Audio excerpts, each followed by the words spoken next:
This matters. Understanding where coronavirus and how the pandemic began matters. A lot of the discussion about the lab leak, I think, was clouded early on because there was the suggestion by some that it was somehow a Chinese weapon that caused this. That's not what we're talking about here. We're talking about a lab accident. But we've come a long way from people dismissing this as a conspiracy theory to a lot of people taking this seriously, Maggie.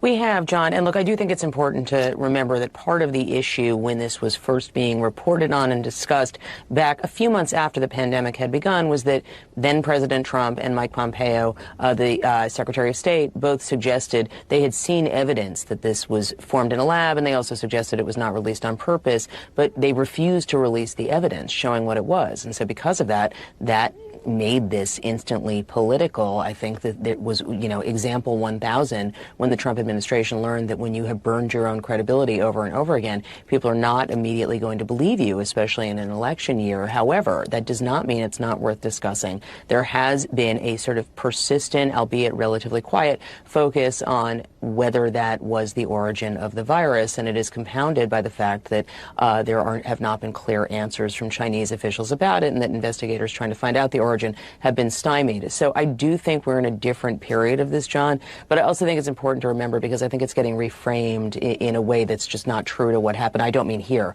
I mean in this broader debate by Trump supporters about what happened when this was originally raised. I think a lot of people want just answers at this point, and it is important. Right. That's right. That's right. I want to ask you about Marjorie Taylor Greene, and I want to figure